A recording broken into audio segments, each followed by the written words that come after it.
എല്ലാവർക്കും വസുദേവ കുടുംബത്തിലേക്ക് സ്വാഗതം. ഹരേ കൃഷ്ണ, ഹരേ ഗുരുവായൂരപ്പ. ഇന്ന് നമുക്ക് മകരസംക്രമത്തെക്കുറിച്ച് കേട്ടാലോ. അതായത് മകരവിളക്ക്, മകരജ്യോതി, മകരസംക്രമം എന്നൊക്കെ നമ്മൾ വിശേഷമായിട്ടും കേൾക്കുന്നുണ്ടല്ലോ ശബരിമലയുമായിട്ട് ബന്ധപ്പെട്ടെല്ലാം.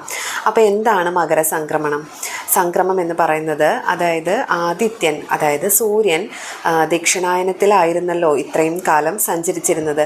ദക്ഷിണായനത്തിൽ നിന്നും ഉത്തരായനത്തിലേക്ക് പ്രവേശിക്കുന്ന ഈ സമയത്തെയാണ് മകരസംക്രമം എന്ന് പറയുന്നത്. ഇത് ഒരുവിധം എല്ലാ ക്ഷേത്രങ്ങളിലും വളരെ വിശേഷമായിട്ട് ആചരിക്കപ്പെടുന്ന ഒന്നാണ്. പ്രത്യേകിച്ചും ശബരിമലയുമായിട്ട് ബന്ധപ്പെട്ടാണ് നമ്മൾ കൂടുതലായിട്ടും മകരസംക്രമത്തെക്കുറിച്ച് കേട്ടിരിക്കുന്നത്. ഇനി എന്താണ് ഉത്തരായനം, ദക്ഷിണായനം എന്ന് പറയുന്നത്? സൂര്യൻ്റെ രണ്ടായനങ്ങളാണ്. അതായത് നമ്മുടെ മനുഷ്യരുടെ ഒരു വർഷത്തെയാണ് ദേവന്മാരുടെ ഒരു ദിവസമായിട്ട് കണക്കാക്കുന്നത്. ദക്ഷിണായനം എന്ന് പറയുന്നത് ദേവന്മാരുടെ രാത്രിയും, ഇനി ഉത്തരായനമാണെങ്കിൽ ദേവന്മാരുടെ പകലുമായിട്ടാണ് കണക്കാക്കുന്നത്. അപ്പോൾ ദേവൻ്റെ പകൽ ആരംഭിക്കുന്ന സമയമാണ് മകരസംക്രമം എന്ന് പറയുന്നത്. ഇത് നമ്മുടെ ഭാരതത്തിൽ ദേവദിനമായിട്ടൊക്കെ ആചരിച്ചു വരുന്നുണ്ട്. ഇവിടെ പ്രധാനമായിട്ടും നമുക്ക് കാണാം ശബരിമലയിലെല്ലാം മകരസംക്രമം പൂജ വളരെ വിശേഷമാണ്. ഇവിടെ ഭഗവാൻ ധർമ്മശാസ്താവായിക്കൊണ്ടാണ് ഈ പൂജയിൽ ഭഗവാൻ സർവർക്കും അനുഗ്രഹം ചൊരിയുന്നത്.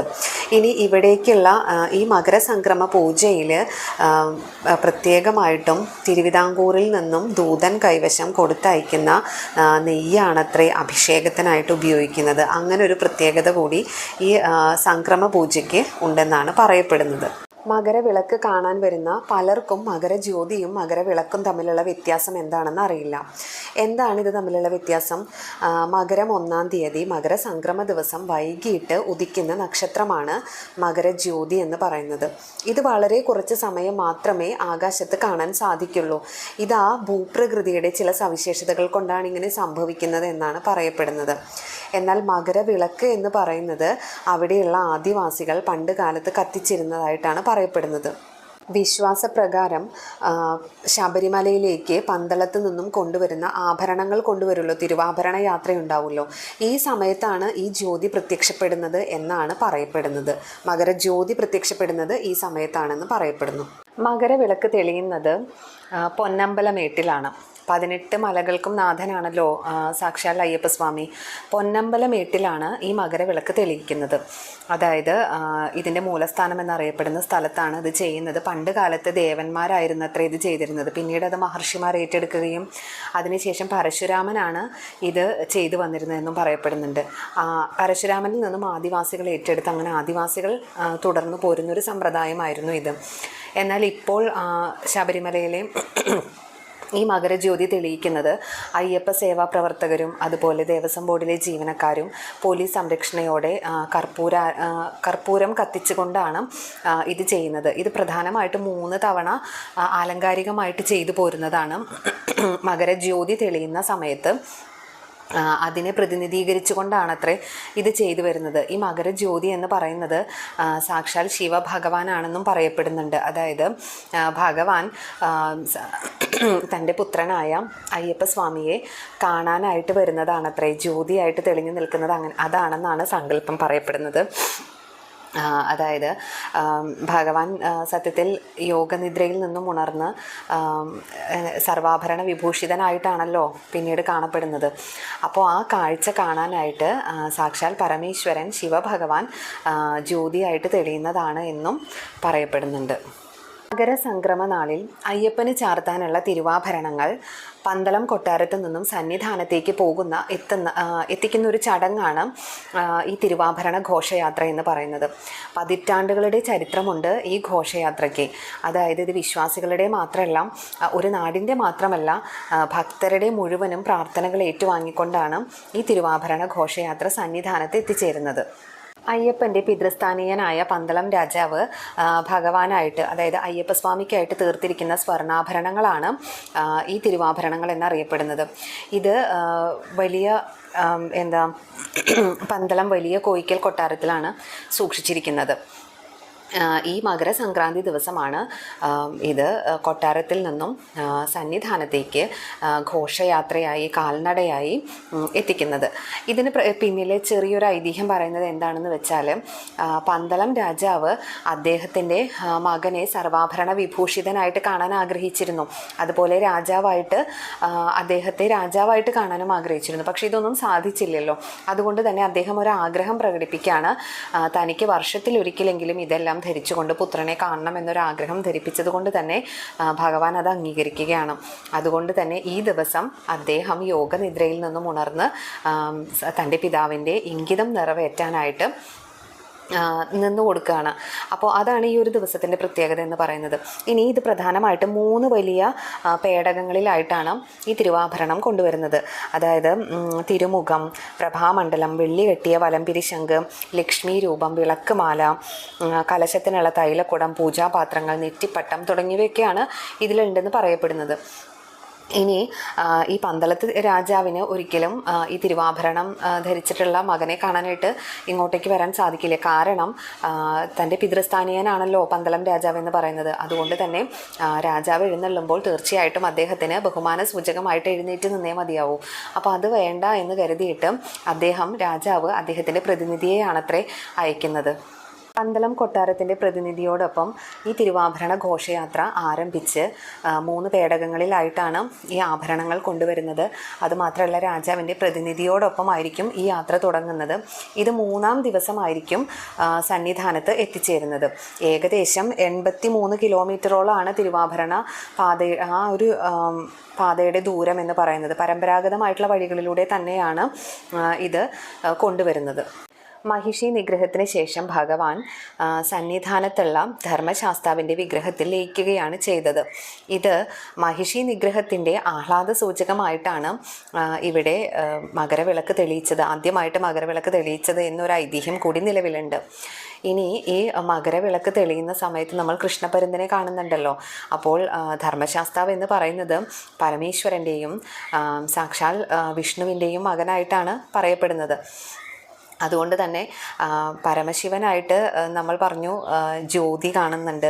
അതുപോലെ ഭഗവാൻ മഹാവിഷ്ണു ഗരുഡൻ്റെ രൂപത്തിൽ പുത്രനെ കാണാനായിട്ട് വരുന്നു എന്നൊക്കെയാണ് പറയുന്നത്. അപ്പോൾ അച്ഛനും അമ്മയും മകനെ സർവാഭരണ വിഭൂഷിതനായിട്ട് കാണാൻ വരുന്നു എന്നാണ് സങ്കല്പം പറയുന്നത്. അപ്പോൾ ഈ തിരുവാഭരണങ്ങളെല്ലാം ഏറ്റി അങ്ങനെ അന്നേ ദിവസം മകരസംക്രാന്തിക്ക് ഭഗവാനെ സർവാഭരണ വിഭൂഷിതനായിട്ട് കാണാനായിട്ട് നമുക്ക് ഭക്തർക്കെല്ലാം സാധിക്കുന്നുണ്ട്. മകരം 1 മുതൽ 5 വരെയാണ് മകരവിളക്കിനോടനുബന്ധിച്ചിട്ടുള്ള ഉത്സവം നടക്കുന്നത്. ഇതിൽ ആദ്യത്തെ 4 ദിവസം കളമെഴുത്തും വിളക്കെഴുന്നള്ളിപ്പുമാണ് നടക്കുന്നത്. വിളക്കെഴുന്നള്ളിപ്പ് 18-ാം പടി വരെയാണ് നടക്കുന്നത്. ശബരിമല ക്ഷേത്രത്തിൻ്റെ മൂലസ്ഥാനം എന്ന് പറയുന്നത് മണിമണ്ഡപമാണ്. സാക്ഷാൽ അയ്യപ്പ സ്വാമി ശ്രീ ധർമ്മശാസ്താവിൽ വിലയം പ്രാപിച്ചത് ഇവിടെ വെച്ചാണ് എന്നും പറയപ്പെടുന്നുണ്ട്. അതായത് അയ്യപ്പ സ്വാമിയുടെ സമാധി സ്ഥലമാണ് മണിമണ്ഡപം. ഇത് ആദിപരാശക്തിയായിട്ടുള്ള മാളികപ്പുറത്തമ്മയുടെ ശ്രീകോവിലിന് പിറകിലായിട്ടാണ് സ്ഥിതി ചെയ്യുന്നത്. അപ്പോൾ ഇവിടെ വെച്ചാണ് കളമെഴുത്തും പാട്ടും മറ്റും നടക്കുന്നത്. ഇവിടെ കളമെഴുത്ത് നടത്തുന്നത് റാന്നിയിലെ കുന്നക്കാട് കുറുപ്പന്മാരാണ് പരമ്പരാഗതമായിട്ട് ശബരിമലയിൽ കളമെഴുതുന്നത്. ഇവിടെ മകരം 1 മുതൽ 5 വരെ നടക്കുന്ന കളമെഴുത്തിൽ ബാലകൻ, വില്ലാളി വീരൻ, രാജകുമാരൻ, പുലിവാഹനൻ, തിരുവാഭരണ വിഭൂഷിതനായ ശാസ്താവ് എന്നീ രൂപങ്ങളിലാണ് കളമെഴുതുന്നത്. 5-ാം ദിവസം നടക്കുന്ന വിളക്കെഴുന്നള്ളിപ്പ് ശരം കുത്തിയാൽ വരെ എഴുന്നള്ളുന്നു എന്നാണ് പറയപ്പെടുന്നത്. ഇനി ജീവസമാധിയിലോട്ടാക്കിയിട്ടുള്ള ഭഗവാനെ കൊമ്പൻ മീശയോട് കൂടിയിട്ടുള്ള ഒരു തിരുമുഖമുള്ള തിടമ്പിലോട്ട് ആവാഹിച്ചാണത്രേ ഈ മകരം 5-ന് നടക്കുന്ന വിളക്കെഴുന്നള്ളിപ്പിന് എഴുന്നള്ളിക്കുന്നത് എന്നാണ് പറയപ്പെടുന്നത്. പന്തളം കൊട്ടാരത്തിൽ നിന്നും കൊടുത്തയക്കപ്പെടുന്ന തിരുവാഭരണ പെട്ടികളിൽ പ്രധാനമാണ് വീരയോദ്ധാവിൻ്റെ തിരുമുഖമുള്ള തിടമ്പ്. ഇതിൽ ദീപാരാധനയ്ക്ക് മുൻപായിട്ട്, അതായത് സംക്രമ ദിവസത്തെ ദീപാരാധനയ്ക്ക് മുമ്പായിട്ട് ഈ തിരുവാഭരണ പെട്ടികൾ സന്നിധാനത്ത് എത്തിച്ചേരുന്നുണ്ട്.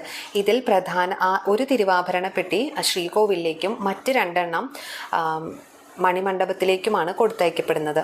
ഇത് കൊടിപ്പെട്ടി എന്നും പിന്നെ അഭിഷേകപ്പെട്ടി എന്നൊക്കെ അറിയപ്പെടുന്നുണ്ട്. മകരവിളക്ക് മഹോത്സവത്തിന്റെ 5-ാം ദിവസം സ്വാമി ശരംകുത്തിയിലേക്ക് എഴുന്നള്ളുന്നുണ്ട്. ഇതിനെ മാളികപ്പുറത്ത് എഴുന്നള്ളിപ്പ് എന്നാണ് പറയുന്നത്. ഇത് തെറ്റിദ്ധരിച്ചാണ് മാളികപ്പുറത്തമ്മയുടെ എഴുന്നള്ളിപ്പായിട്ട് കരുതി പോരുന്നത്. ശരംകുത്തിയിൽ ചെന്ന് നായാട്ടുവിളി നടത്തിയ ശേഷം സ്വാമി മണിമണ്ഡപത്തിലേക്ക് മടങ്ങി വരികയാണ്. തിരിച്ചുള്ള യാത്രയിൽ തീവെട്ടികൾ അണച്ച് വാദ്യഘോഷങ്ങൾ ഇല്ലാതെയാണ് സ്വാമി തിരിച്ചു വരുന്നത്. ഇതിന് മലദൈവങ്ങളും ഭൂതഗണങ്ങളും അദ്ദേഹത്തെ അനുഗമിക്കുന്നു എന്നാണ് പറയുന്നത്. അതുകൊണ്ടാണത്രേ വാദ്യഘോഷങ്ങളും ശബ്ദങ്ങളൊന്നും ഇല്ലാതെ തിരിച്ചു വരുന്നത്. തൻ്റെ ഭക്തരെ ഈ ഒരു വർഷത്തെ സന്നിധാനത്ത് വന്നിട്ട് ഭക്തർ വന്ന് തൊഴുന്നതിൻ്റെ സമാപനമാണല്ലോ നടക്കുന്നത്. മകരവിളക്കോട് കൂടിയിട്ട് ഒരു വർഷത്തെ ആ ഒരു തീർത്ഥയാത്ര സമാപിക്കുകയാണ്. അപ്പോൾ അതിൻ്റെ ഒരു സിംബോളിഫിക്കേഷനായിട്ടാണ് സ്വാമി ശരംകുത്തിയിൽ വന്ന് ഭക്തരെ യാത്രയാക്കുക എന്നുള്ളൊരു ഉദ്ദേശത്തോടെയാണ് സ്വാമി വരുന്നത്. അവിടെ വന്ന് ഭക്തരെയൊക്കെ യാത്രയാക്കി തിരിച്ച് വീണ്ടും മണിമണ്ഡപത്തിലേക്ക് യാത്ര തിരിക്കുകയാണ്. അപ്പോൾ വളരെ സൈലൻ്റ് ആയിട്ടാണ് അത്രേ തിരിച്ചു വരുന്നത്. ഇനി ഇദ്ദേഹം സമാധിയിലേക്ക് പോകുന്നതിന് മുൻപായിട്ട് അദ്ദേഹത്തിൻ്റെ ആയുധങ്ങളും എല്ലാം ഇവിടെ ഈ ശരംകുത്തിയിൽ ഉപേക്ഷിച്ചുകൊണ്ടാണത്രേ അദ്ദേഹം സ്വാമിയിൽ, അതായത് ധർമ്മശാസ്താവിൽ വിലയം പ്രാപിച്ചത് എന്നൊരു ഐതിഹ്യം കൂടി പറയുന്നുണ്ട്. ശബരിമലയിൽ നടക്കുന്ന ഒരു അത്യപൂർവമായിട്ടുള്ള ഒരു ചടങ്ങാണ് നായാട്ടുവിളി. അതായത് പദ്യരൂപത്തിലുള്ള അയ്യപ്പ ചരിതമാണ് നായാട്ടുവിളി എന്ന് പറയപ്പെടുന്നത്. ശബരിമലയിലും പെരിനാട് കക്കാട് ക്ഷേത്രത്തിലുമാണ് ഈ നായാട്ടുവിളി നടക്കുന്നത്. ശബരിമലയിൽ ചാർത്തുന്ന തിരുവാഭരണം പുറത്ത് മറ്റൊരു ക്ഷേത്രത്തിൽ ചാർത്തുന്നത് ഈ പെരിനാട് ശാസ്താ ക്ഷേത്രത്തിലാണ് എന്നാണ് പറയപ്പെടുന്നത്. അതായത് ഈ തിരിച്ചുള്ള മടക്കയാത്രയിലെ 7ാം നാളിലാണത്രേ ഈ പെരിനാട് ശാസ്താ ക്ഷേത്രത്തിൽ ഈ തിരുവാഭരണം ചാർത്തുന്നത്. ഈ പെരുന്നാട്ടിൽ നിന്നുകൊണ്ടാണത്രേ പന്തളം രാജാവ് ശബരിമലയിൽ ക്ഷേത്രം നിർമ്മിച്ചത് എന്നും പറയപ്പെടുന്നുണ്ട്. ആദ്യകാലങ്ങളിൽ മകരവിളക്ക് മഹോത്സവം 5 ദിവസം ശബരിമലയിലും ബാക്കിയുള്ള 5 ദിവസം പെരിനാടുമായിരുന്നു നടത്തിയിരുന്നത് എന്നാണ് ചരിത്രങ്ങൾ പറയുന്നത്. മനുഷ്യ മനസ്സിൻ്റെ എല്ലാ മാലിന്യങ്ങളെയും ഉപേക്ഷിച്ച് നിസ്വാർത്ഥമായ മനസ്സോടെ വേണം ശബരിമലയ്ക്ക് പോകാൻ. അതിന് 41 ദിവസത്തെ വ്രതശുദ്ധി അത്യാവശ്യമാണ്. ഇങ്ങനെ ചെല്ലുന്ന ഭക്തൻ അവിടെ എത്തിച്ചേരുമ്പോൾ എന്താണ് കാണുന്നത്? തത്വമസി എന്ന തത്വത്തെയാണ് ഗ്രഹിക്കുന്നത്. ഞാനും നീയും ഒന്നാണെന്ന ഒരു ആത്മബോധം ഭക്തൻ്റെ ഉള്ളിൽ ഉണരുകയാണ്. ഈ ഒരു മനസ്സോടെ അവിടെ നിന്ന് തൊഴുമ്പോൾ, അതായത് സന്നിധാനത്ത് സാക്ഷാൽ ഭഗവാന്റെ മുൻപിൽ നിന്ന് തൊഴുമ്പോൾ ഉള്ളിലിരിക്കുന്ന അയ്യപ്പസ്വാമിയും തൊഴുകയോടെ നിൽക്കുന്ന ഭക്തനായ സ്വാമിയും ഒന്നാണ് എന്ന് തിരിച്ചറിയുകയാണ്. ഈ തിരിച്ചറിവ് മഹത്തായ ഒരു ദർശനം തന്നെയാണ് നമുക്ക് വെളിവാക്കി തരുന്നത്, അല്ലേ? ഇത്രയും മഹത്തായ ഒരു ദർശനം ശബരിമലയിൽ മാത്രമേയുള്ളൂ. ഇത് തന്നെയാണ് മറ്റ് ശാസ്താ ക്ഷേത്രങ്ങളിൽ നിന്നും മറ്റ് സർവ്വക്ഷേത്രങ്ങളിൽ നിന്നും ശബരിമലയെ വ്യത്യസ്തമാക്കുന്നതും. വില്ലാളി വീരനായ ഭഗവാൻ തൻ്റെ അവതാരോദ്ദേശം പൂർത്തിയാക്കി മഹാതാപസിയായി തപസ്സനുഷ്ഠിക്കുന്ന പുണ്യഭൂമിയാണ് ശബരിമല. ഇവിടെ വന്ന് തൊഴുന്ന ഭക്തനും സ്വാമിയും ഒന്ന് തന്നെയാണെന്ന് തിരിച്ചറിയുന്ന ആ ഒരു നിമിഷം എത്ര ധന്യമാണ്. ആ ഒരു തിരിച്ചറിവ് തന്നെയല്ലേ നമ്മുടെ മനുഷ്യ ആയുസ്സിലെ ഏറ്റവും പ്രധാനമായ ഒരു ഘട്ടം എന്ന് പറയുന്നത്. അപ്പോൾ സാക്ഷാൽ ഭഗവാൻ യോഗപട്ടം ധരിച്ചുകൊണ്ടാണല്ലോ ശബരിമലയിൽ ശാസ്താവായിട്ട് സ്ഥിതി ചെയ്യുന്നത്. ആ യോഗനിദ്രയിൽ നിന്ന് ഉണർന്നുകൊണ്ട് ഭക്തരെ എല്ലാം ദർശിക്കാൻ വരുന്ന ആ പുണ്യനിമിഷങ്ങളാണ് നമ്മൾ മകരസംക്രാന്തിയിൽ ആഘോഷിക്കുന്ന ഈ ചടങ്ങുകളെല്ലാം. അപ്പോൾ എല്ലാവർക്കും ഈ വർഷത്തെ മകരസംക്രാന്തി നന്നായിട്ട് ആഘോഷിക്കാൻ സാധിക്കട്ടെ. എല്ലാവർക്കും വ്രതമെടുത്ത്, കഴിയാവുന്നവർക്കെല്ലാം വ്രതമെടുത്ത് ശബരിമലയിൽ ചെന്ന് ഭഗവാനെ കാണാനും ആ ദിവ്യ ജ്യോതിസ് കണ്ട് സംതൃപ്തി അടയാനും സാധിക്കട്ടെ. അതിനുള്ള ആ ഒരു മഹാഭാഗ്യം ഭഗവാൻ തരട്ടെ എന്ന് പ്രാർത്ഥിക്കുന്നു. എല്ലാം ഭഗവാനിൽ സമർപ്പിക്കുന്നു. സ്വാമിയേ ശരണമയ്യപ്പ. സർവം ശ്രീകൃഷ്ണാർപ്പണമസ്തു.